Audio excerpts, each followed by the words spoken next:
Good morning, all of you. Very good morning. Welcome to TSAT live program.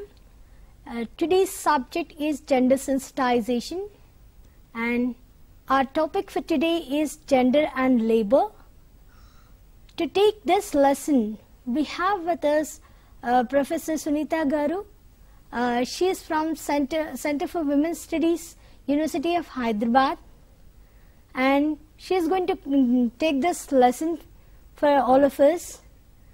And to her credit, she has many fellowships, awards, and she has done extensive research.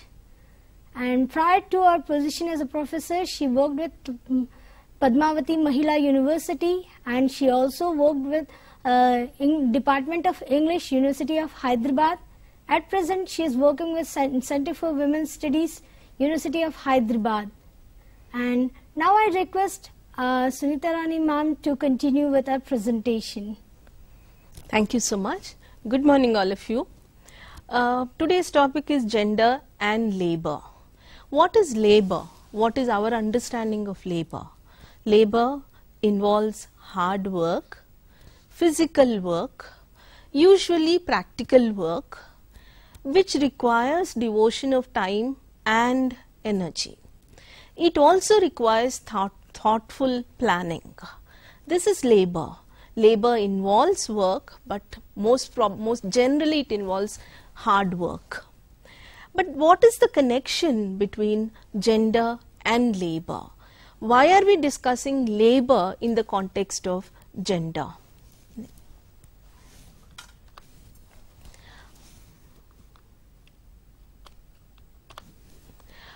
There are work sectors like formal and informal sectors. There are organized and unorganized sectors, and work is related to occupation, work is related to livelihood, and also it brings in the issues of access, availability and allotment. You cannot take the concept of labor for granted as if it is available somewhere and it is only for us to go and take it or accept it or carry it out. It is also like the question of access. For some people there is an access to a certain kind of work, for some people there is a certain kind of work which is available, and for some people, whether they like it or not, work is allotted in a certain manner. Also, work involves the question of mobility as well. Where do we work from? Do we work from our own atmosphere, our own surroundings, or do we step out of our surroundings and then take up work?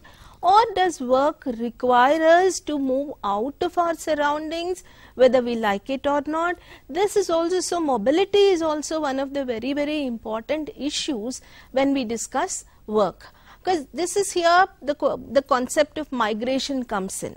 Migration is a fact when we discuss work, because most people have to migrate, whether it is for like achievements or it is for survival or it is for livelihood. Most people have to work in search of work and also to carry out the work that is allotted to them, allocated to them. In this context, let us examine the connection between gender and labor.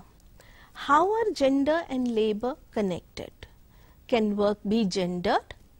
What is gender division of labor? How do genders decide one's work? As we all know, genders are there. There is no one gender. Male gender, female gender and transgenders.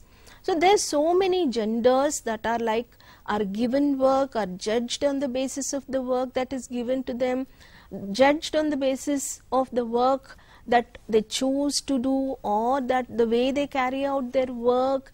So how are gender and labor connected is the first question that we have to look at. Gender and labor are very much connected because your gender also decides what kind of work is given to you. Your capabilities are decided, judged, defined based on your gender. Can work be gendered? Yes, work is gendered. The way it is allocated to work, allocated to people, It is also considered to be feminine labor, masculine labor. But what we are going to do here is not to simply accept these concepts and notions, but also question, is it fair to gender work like that? Is it fair to attribute notion to the division of labor? How does this division of labor work? In fact, when we discussed formal and informal sectors, we were also trying to say that work field is not the same. Work field is divided. Work field comes with different work conditions. Work field comes with different rights that are available to the workers. So what we'll do now is we'll try to examine one question after the other, and also try to understand how attributing labor to gender is a notion, and this kind of a notion needs to be questioned, and how we need to understand division of labor, gender division of labor or gender division of labor without or actually ignoring all these notions associated with gendered division of labor. Division of labor. We all know that labor is divided, whether it is at home or outside or in the work field, whether it is formal sector, informal sector, organized sector, unorganized sector. But what is gender division of labor? What is gendered labor? What is women and work and what is women's work?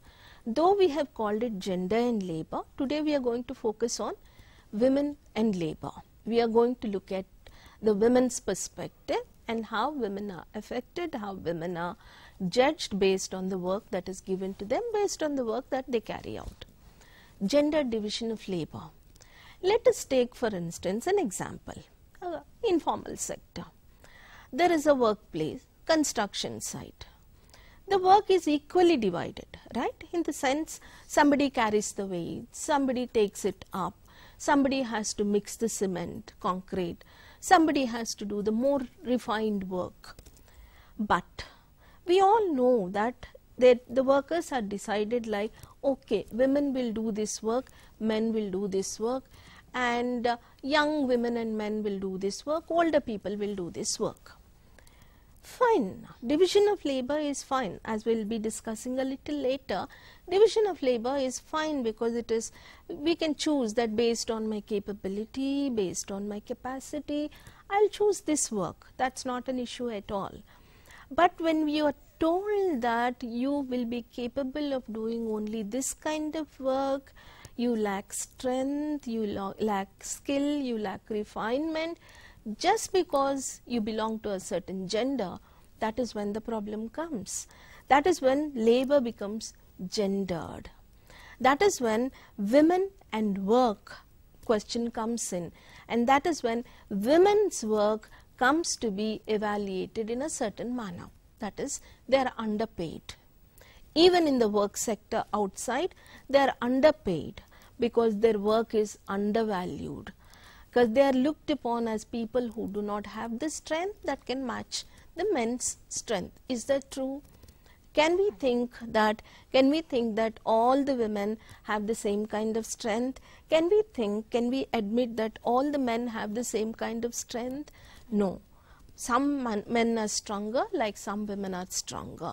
It also depends on your physical build, your exposure to good life, exercise, good food, which gives you proteins, calories, everything, which gives you strength and which gives you enough rest and which doesn't affect your leisure at the time of maternity, childbirth, childcare and all that. Now, ignoring all these issues and homogenizing people based on gender and allocating them work accordingly and underpaying them, undervaluing their work is the problem that is involved in gender division of labor. Most of you might be thinking, what is wrong with it? Men are given work, women are given work.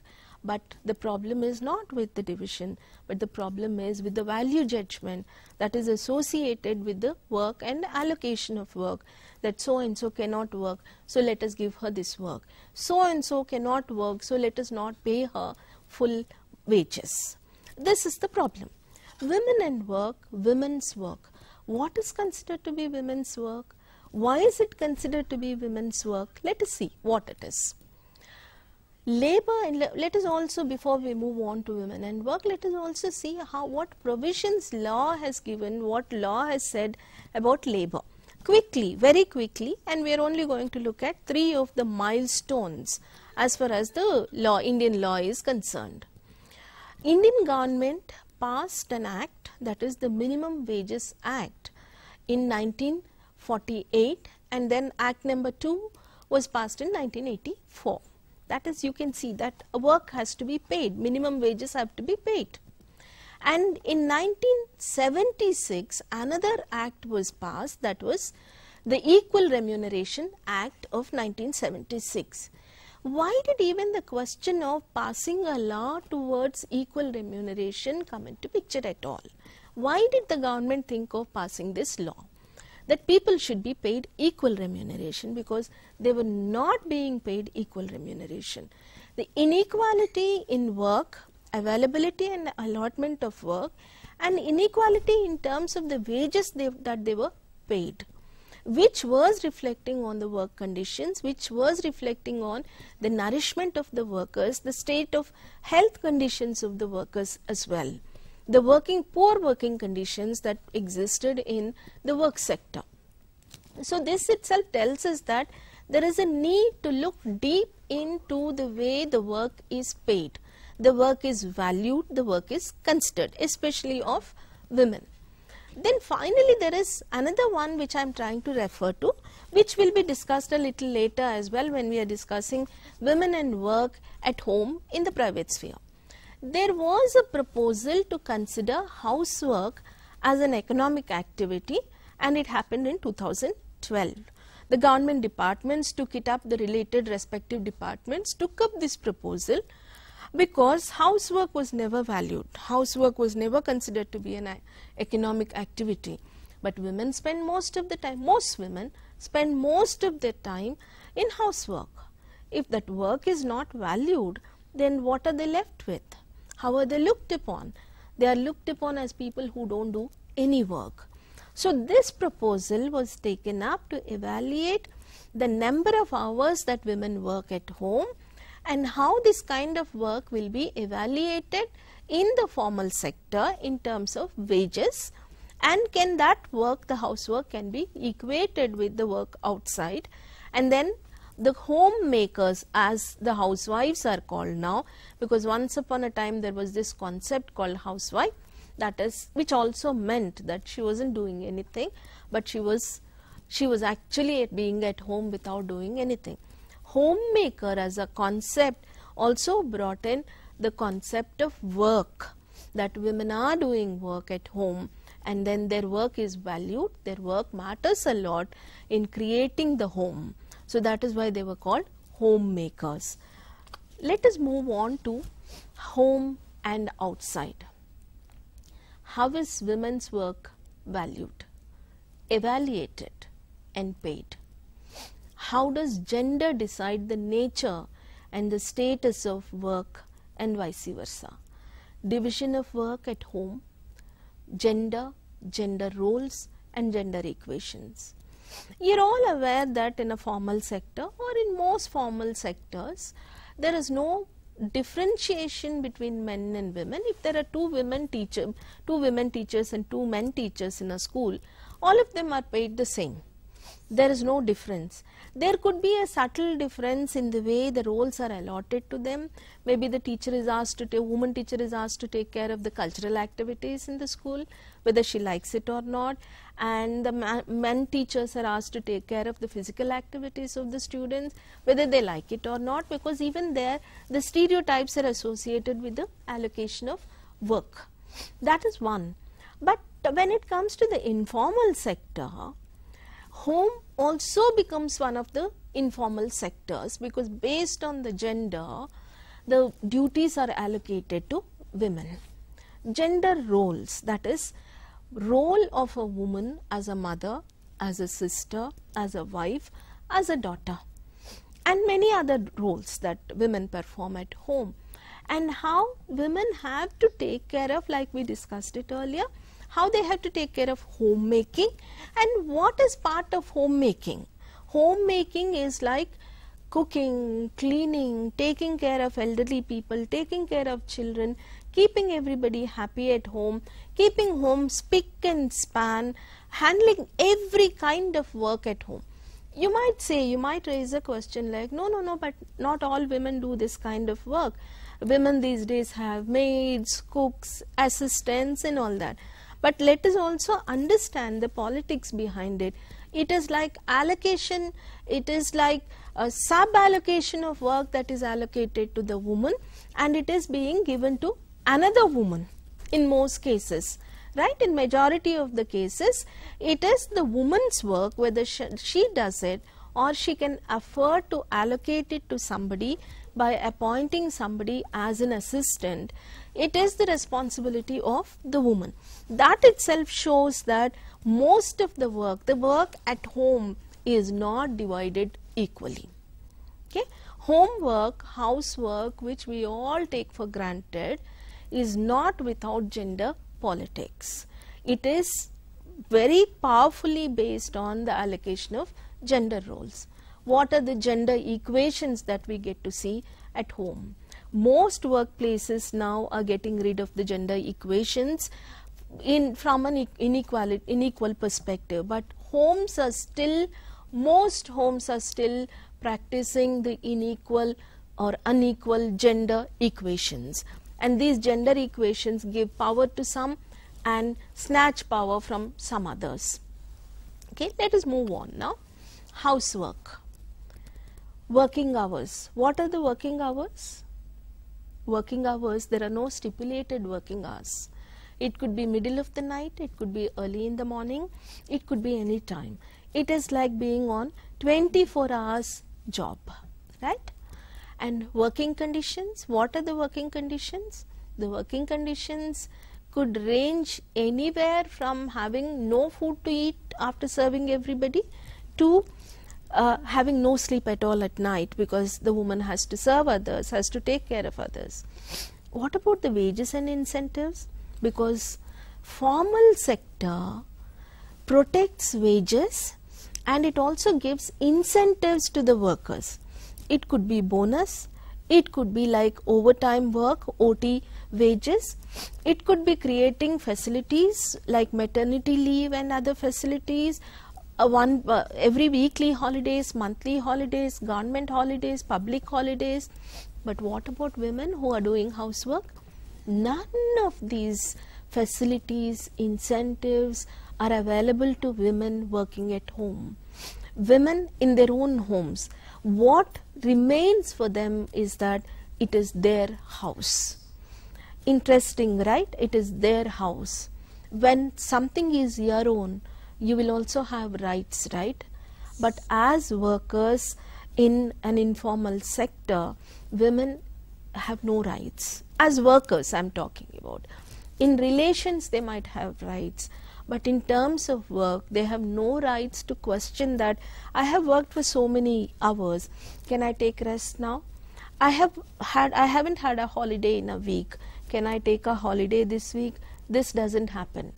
Okay, and there is no way they can question, quote unquote, the authority, whether it is the elders in the family or it is the husband or it is the son. They have no right to question. You can question outside the purview of the rights, but the question of rights doesn't come into the picture, because housework is invisible, unaccountable and undervalued, and it is also repetitive. For instance, a woman cooks today and then serves everybody. The food is over and then tonight again she has to cook. Whatever work has gone into cooking, it is not to be seen after a few hours. So it is like the work is not to be seen, and it is also repetitive. Because a concrete product is not to be seen, Like it happens in a factory or in an office, a document is produced, a product is there, a machine is repaired. That kind of a work is not to be seen. It is just over. It just disappears, vanishes, people consume it, and it needs to be done, prepared once again. You clean the house, but then again it is dirty again the next day. So the cleaning work goes unnoticed. So the repetitive quality of housework also leads to the undervaluing of women's work and contributes to invisibility of women's work. Now, we have talked about women who work at home, but what about women who work at home and outside? Work is doubled up, right?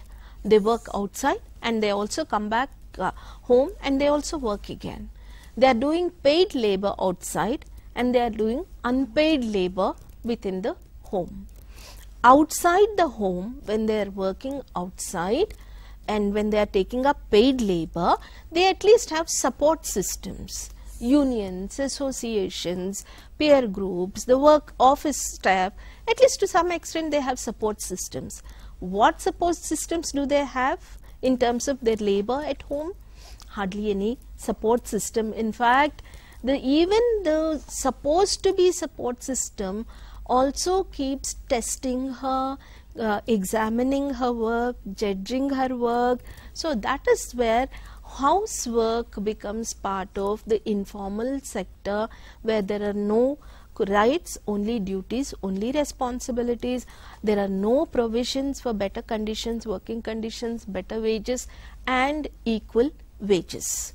And outside, maybe they get to see the division of labor at various points in the formal sector based on their capabilities, qualifications, skills and all that. But once they reach home, the work is divided, no doubt about it, but the homework also gives the work of relaxing for some people while slogging for some others. Okay? Right. Apart from like homemaking, working at home and outside, there is also what is called home-based work, where women work in small-scale enterprises where family is a work unit. It could be weaving, it could be embroidery, it could be beadie making, it could be stitching, it could be any other work where family becomes a unit. And the women work from home, women become part of the work unit. Work is distributed here again, but women also take up a lot of work in these home-based industries, cottage industries, but head of the family as owner of the product will be recognized all the time. So women's labor will become part of the family's labor, and family is recognized in the name of the head of the family, who is most of the time a man.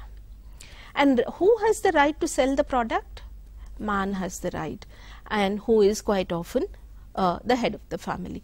Home as the workplace has some benefits, has some advantages, because women can take care of home and the work, because it is the same workplace, right?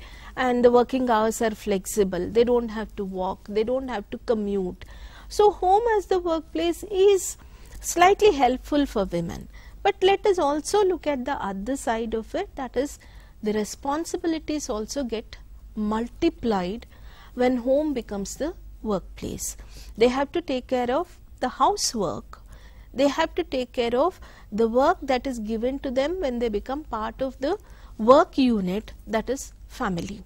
So multiplied responsibilities also become a kind of a become gendered work that is allocated to women. Okay. There are some facts that we have to think about when it comes to organized work in unorganized sectors as well, because there is organized work in unorganized sector and unorganized work in organized sectors as well. 90%, according to a study, 90% of workers in India are in the informal economy. 90% of women workers in India are in the informal sector. because the informal sector offers some kind of flexibility of time and work, but the same flexibility of time and work also leads to the increased work on women. Because women are considered to be cheap source of labor by the workforce, women are quite often employed in the unorganized sectors.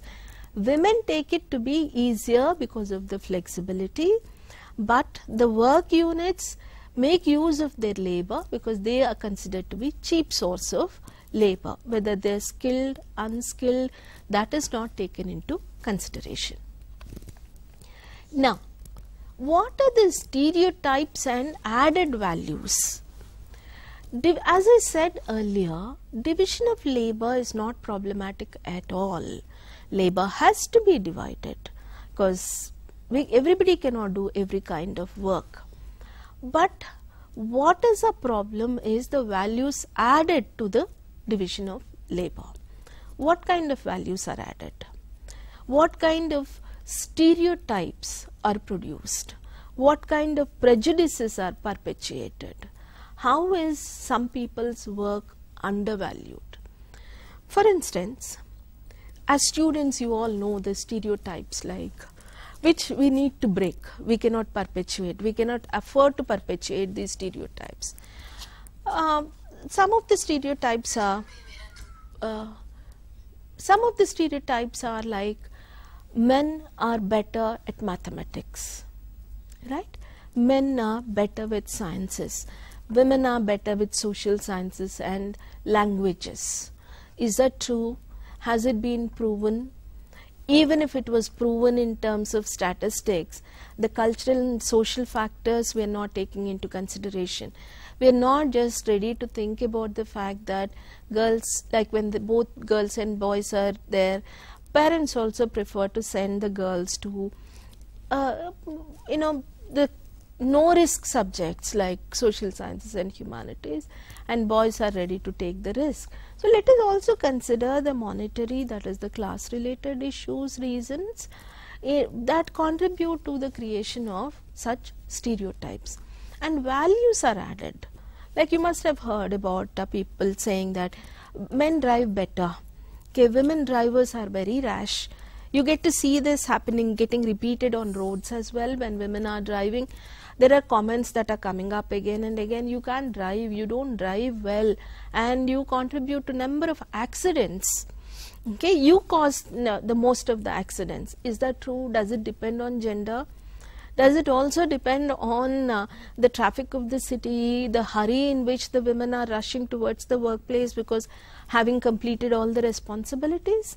So values that are added without basing these things on rationality, on reason, is a problem with the way labor is divided. In fact, it is not divided on rational grounds, but it is divided on the basis of stereotypes and the value judgments. Okay, what we are talking about now were stereotypes, right? So, and that again leads to repeat what we were talking about, that again leads to the undervalued and unvalued and unpaid work. Okay, this quality of work is not recognized. The skill in the work is not recognized, and that comes back to women time and again. It backlashes at women because constant judgment also makes one desperate to prove oneself time and again, right? Or it makes one to withdraw to oneself and not move ahead. So there's so many chains and obstacles that contribute to the women's lagging behind in some of the areas, though they are competing, though they are moving forward in every respect possible, and prejudices that are perpetuated in every field in terms of work. Now let us move on to the next point. There are other dimensions as well to work. We have talked about a heterosexual home where both men and women are present, where men are the heads of the family. Now, what about homes which are women centered. What happens to the question of skill, work, responsibility, gender based work or gender division of labor here? How is work looked upon? Who is considered to be the head of the family? One very painful incident that we get to hear these days, for the past few years we have been getting to hear that about the farmers' suicides, right? A very painful development that has been happening. And most of the incidents reported were the male farmers who committed suicide. And what happens to their families, what happens to their children, wife, what are the conditions, later conditions and all that. But how many women farmers were there among the farmers who committed suicide? What happened to their families? There are also women farmers, right? There are also women-centric families. So, not paying attention to this aspect, that is, there are women-centric families as well, leave us with the notion that all families are male-centered and headed by men. And that again constructs a stereotype of a family, that there are, if it has to be identified as a family, there should be a man, there should be a woman, and it should be headed by a man. Next, very closely connected to women-centered families is the question of single women, single parent who take care of the family. Single women who have to carry out the responsibilities of the man and the woman, even if we consider the gendered division of labor, having to raise the children and having to take care of the work, housework and other things. The class also matters. How much can you afford to divide responsibilities, to afford even to allocate part of your responsibilities to other women? Class comes in, the economic factors come in as well. Are we talking about the upper class women when we talk about women and work, or are we talking about middle class women when we are talking about women and work, or are we talking about the working class women when you are talking about women and work? Just imagine a situation where a middle class woman can partly divide her responsibilities and allocate them to a house domestic help and then reach her office on time. But also think about the domestic help who has to take care of her work at home and then send her children to school and then come to work on time before the middle class woman leaves for work. So you can see how class plays a major role in all this.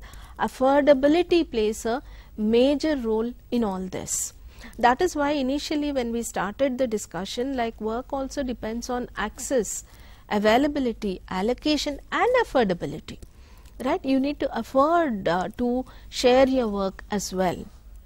You need to afford to a certain kind of atmosphere, a democratic family where you can divide the responsibilities. And one more point is child labor in families. In most families, where not just women but girl children are also allocated work, are shared work, and they take care of most of the responsibilities. Can't we call it child labor? Isn't it child labor when they are given the responsibility of taking care of children in their own families? And then another factor that we have to think about is social and cultural identities, that is caste, traditional professions, traditional occupations, which confine certain women, certain people to some kind of professions, whether they like it or not. And we were also discussing the question of mobility, caste, work, mobility, class, caste, gender and work related mobility. Work mobility also depends on class, like we talked just now a few minutes ago, but also on caste identities, because certain castes are not allowed to do certain things and certain castes are compelled to do certain kind of work, right? We don't have to give examples for this because we know very well around us the surroundings and the ambience, the history, the culture tells us that work is not only gendered, labor is not only gendered, but labor also has a caste which again is a stereotype which needs to be shattered, okay, which needs to be questioned. And then finally, aging and disability. Like we talked about it in the beginning itself, not all women are the same in several respects. Aging is also a factor. A woman who takes care of housework, a woman who works outside and at home, in her old age, what happens to that woman? Her identity. When you associate a person's identity only with the work that she is supposed to take care of, then when she ages, when she is not capable of doing that work, then what happens to her identity? Where is she left with? What is she left with? There is a vacuum, and her very status in the family becomes a big question. Okay. Similarly, how does disability affect? Because we seem to be calculating everything according to quote unquote ability, and that ability is again judged by so many factors like class, caste, gender, religion, so many things, region also sometimes, that we have stereotypes related to region as well. Then when the work is associated, then the disability factor, we unfortunately judge people based on the concepts of ability. Then what about a woman who cannot take care of the work that is allocated to her as a woman? Okay, what becomes her status? So we are left with most of these questions. Of course, these questions we are also raising time and again, not because we don't know the answers to these questions, but because we want to change this situation. We don't want this to continue like this, but we want to understand the politics of work, politics of gender that is associated with work, and how a woman is always pulled time and again, pulled back and not allowed to meet her capabilities, not allowed to perform according to her capabilities and qualifications. Also, how a woman is burdened because of the gender stereotypes. And we have been questioning the workplace, whether it is about the equal wages, better working conditions, against sexual harassment in the workplace. We also need to question the home as a democratic space. Like the outside needs to be made into a democratic space, the home also needs to be made into a democratic space, not only in terms of wages. This is not just merely the question of wages, but it is the question of dignity of labor.